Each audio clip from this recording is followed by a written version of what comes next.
20 सितंबर 1857 की दोपहर होने से पहले ही अंग्रेजी सेना लाल किले में घुस चुकी थी और अंग्रेज सिपाही भारत के निर्दोष एवं निरीह लोगों को अपनी गोलियों से छलनी करते हुए बादशाह बहादुर शाह जफर और उसके परिवार को ढूंढ रहे थे। विलियम हॉडसन भी चुपचाप अपनी बंदूकें ताने हुए उन सिपाहियों के साथ चल रहा था। केवल वही जानता था कि बादशाह और उसका परिवार कहाँ है, किंतु वह बड़ी चालाकी से न केवल इस बात को छिपाए रहा अपितु बादशाह को लाल किले में ढूंढता रहा।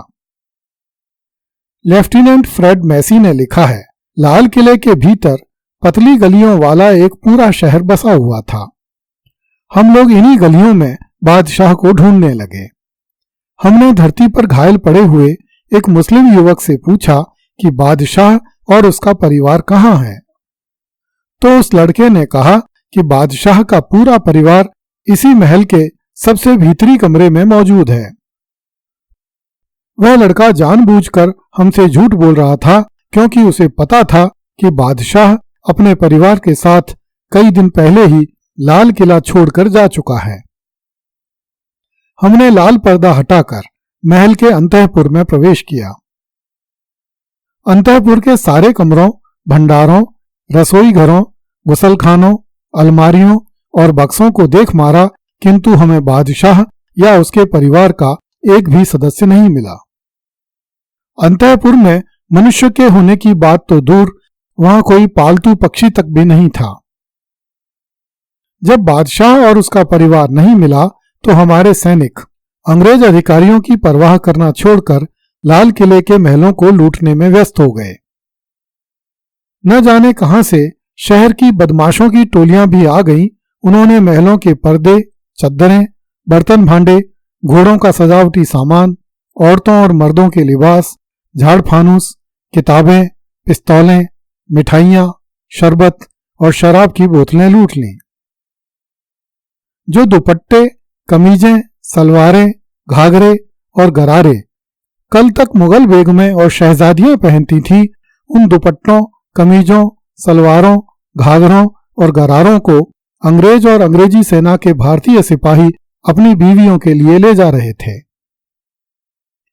लेफ्टिनेंट फ्रेड मैसी ने लिखा है कि यह सारा सामान किसी काम का नहीं था, किंतु मैंने भी एक नया हवाई गद्दा उठा लिया जो बाद में मैंने जनरल कैंपबेल से अनुमति लेकर अपनी पत्नी मैसी को दे दिया।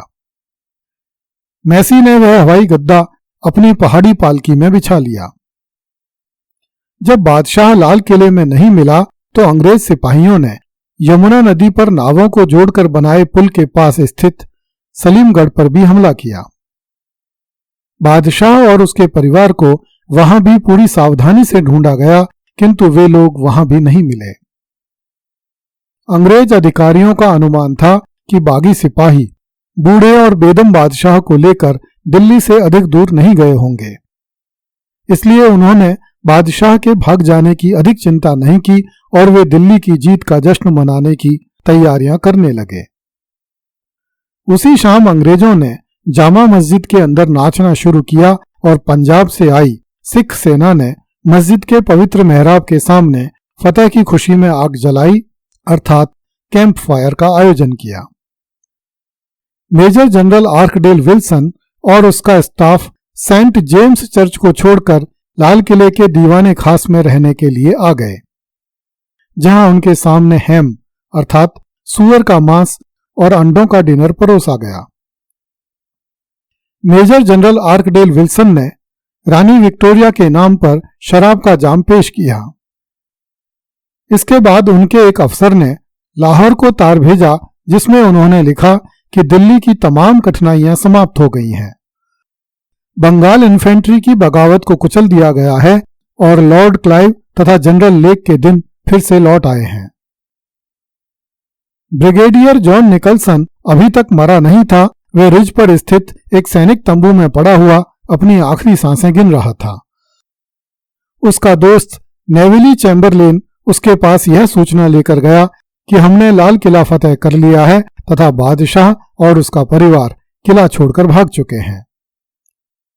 नेविली की यह बात सुनकर ब्रिगेडियर निकलसन ने कहा कि मेरी अंतिम इच्छा पूरी हुई। इसके 3 बाद निकलसन मर गया। बहादुर शाह जफर के प्रिय महाताब बाग में लगी संगमरमर की एक चौकी को उखाड़कर उसके नीचे निकलसन के शव को गाड़ दिया गया। जिस समय अंग्रेजों ने लाहौर को यह तार भिजवाया था कि दिल्ली की कठिनाइयां समाप्त हो गई हैं, वस्तुतः उस समय दिल्ली में कठिनाइयों का एक नया युग आरंभ हो रहा था। बहुत से अंग्रेज सिपाहियों को लग रहा था कि हमारे कुछ साथी लाल किले से मिले लूट के माल से माला माल हो गए हैं, किंतु हमें कुछ भी नहीं मिला। इसलिए वे दिल्ली के उन मोहल्लों में निकल गए जहां कभी दिल्ली के धनी मानी लोग रहते थे।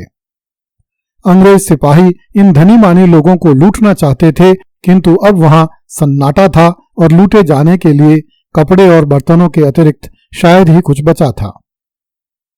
कुछ स्थानों पर क्रांतिकारी सिपाहियों के तंबू लगे हुए मिले जो अधिकतर खाली थे, किंतु कुछ तंबुओं में अब भी घायल और बीमार सिपाही पड़े हुए थे जिन्हें अंग्रेज सिपाहियों ने तुरंत गोलियां मार दी। शहर में स्थान स्थान पर उन कपड़ों और बर्तनों का ढेर लगा हुआ था जिन्हें दिल्ली के गुंडों ने धनी मानी लोगों के घरों से लूटा था। किंतु जब वे गुंडे भी अंग्रेज सिपाहियों द्वारा मार दिए गए या अंग्रेजों के भय से दिल्ली खाली करके भाग गए तो यह सामान किसी के काम का नहीं रहा। अब वह सामान कचरे के ढेर के रूप में स्थान स्थान पर फैला हुआ था। अंग्रेज सिपाहियों ने बागी सिपाहियों के शव उठाकर उन्हीं ढेरों पर फेंक दिए और उनमें आग लगा दी। इसके बाद अंग्रेज सिपाहियों को आदेश दिए गए कि वे दिल्ली की सफाई कर दें। सेना की भाषा में सफाई का अर्थ यह था कि दिल्ली में एक भी आदमी जीवित नहीं बचे, उन्हें गोलियों से उड़ा दिया जाए। दिल्ली वासियों को यह सजा इसलिए दी जा रही थी क्योंकि उन्होंने 11 मई 1857 को दिल्ली की सड़कों पर गिरते हुए अंग्रेजों के शव अपनी आंखों से देखे थे। यद्यपि इस समय तक दिल्ली में बहुत अधिक लोग नहीं रह गए थे, किंतु बूढ़े, बीमार, विकलांग, लाचार, विक्षिप्त, गर्भवती महिलाएं जिनके प्रसव निकट थे, अब भी दिल्ली की गलियों और घरों के तहखानों में छिपे हुए थे। इन्हें ढूंढ ढूंढ कर निकाला गया और गोलियों से भूनकर अंग्रेज शक्ति की विकरालता का परिचय दिया गया।